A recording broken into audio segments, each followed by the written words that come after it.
নমস্কার, আপনাদের সকলকে স্বাগত। আজ আমরা জানব মধুসূদনের বাল্যকাল কেমন কেটেছিল। মধুসূদন 1230 সালের 12ই মাঘ, ইংরেজি 1824 খ্রিস্টাব্দের 25শে জানুয়ারি অধুনা বাংলাদেশের যশোরে কপোতাক্ষ নদীর তীরে সাগরদাড়ি গ্রামে জন্মগ্রহণ করেন। তার বাবা ছিলেন প্রতিষ্ঠিত উকিল তথা জমিদার রাজনারায়ণ দত্ত। মা ছিলেন জমিদার গৌরীচরণ ঘোষের কন্যা জাহ্নবী দাসী।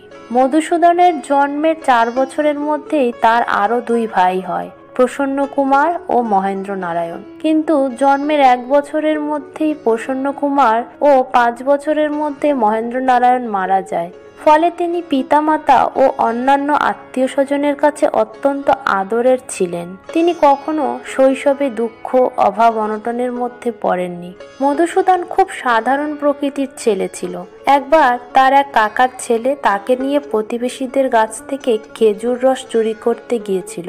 দুজনেই গাছে উঠেছিল। এমন সময় যার গাছ সে জানতে পেরে তাদেরকে তাড়া করে।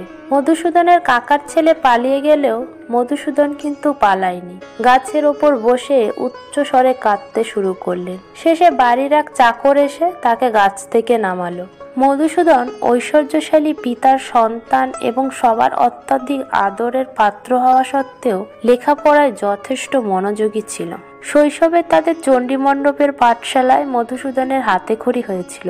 মধুসূদনের সব সময় সকলের আগে থাকার উচ্চাকাঙ্ক্ষা ছিল, তাই পাঠশালায় সহপাঠীদের মধ্যে প্রথম হওয়ার জন্য সর্বদা চেষ্টা করতেন। পাঠশালা ছুটি হলে অন্যান্য ছেলেদের মতো মধুসূদনও বাড়ি ফিরতেন। তার পুত্রবৎসল জননী তার জন্য নানা প্রকারের খাবার তৈরি করে অপেক্ষা করে থাকতেন। মধুকে সামনে বসিয়ে নিজের হাতে খাইয়ে তবেই তিনি তৃপ্তি পেতেন। কিন্তু খেতে একটু দেরি হলেই মধুসূদন অস্থির হয়ে পড়তেন।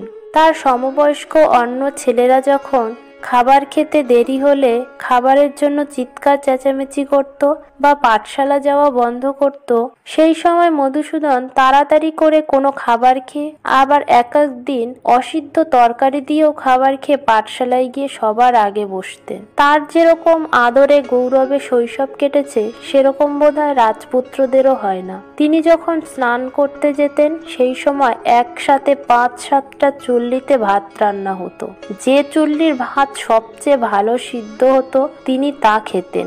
মধুসূদনের বাংলা ভাষার পাঠ পাঠশালায় গুরুমশাইয়ের কাছেই হয়েছিল। কিন্তু এই পাঠ শুধু পাঠশালাতেই সীমাবদ্ধ ছিল না। তার মা জাহ্নবী দেবী ছিলেন বাংলা ভাষায় সুশিক্ষিতা। তাই মায়ের কাছে মধুসূদন বাংলা ভাষা, কাব্যকাহিনী শেখেন। বাংলা মহাভারত, রামায়ণ বালক মধুসূদনের মধ্যে কাব্যানুরাগের সঞ্চার করেছিল। মধুসূদন 8 বছর বয়সের সময় মাকে ও বাড়ির অন্যান্য মহিলাদের বিভিন্ন গ্রন্থ পাঠ করে শোনাতেন এবং তা কণ্ঠস্থও করতেন। মধুসূদন মাদ্রাজ থেকে ফিরে আসার পর এক আত্মীয় তার সঙ্গে সাক্ষাৎ করতে আসেন। এসে তিনি দেখেন মধুসূদন একখানি কাশিদাসী মহাভারত মনোযোগের সঙ্গে পাঠ করছেন। মধুসূদন পোশাক আশাক এবং আচার ব্যবহারে সাহেবদের মতোই থাকতো। তাই তার আত্মীয় ব্যঙ্গ করে বললেন, এ কি সাহেব লোকের হাতে মহাভারত? মধুসূদন হেসে বললেন, সাহেব আছি বলিয়ে কি বইও পড়িতে দিবে না?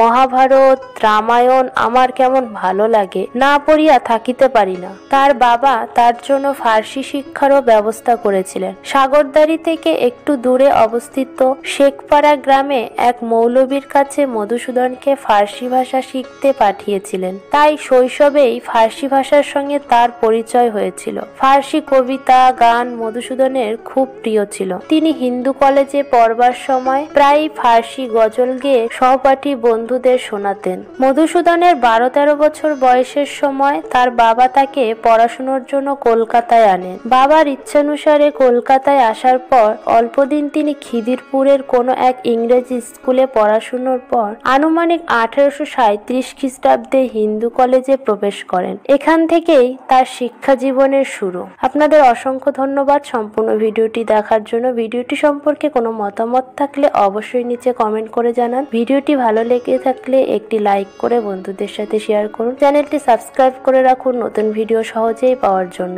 ধন্যবাদ।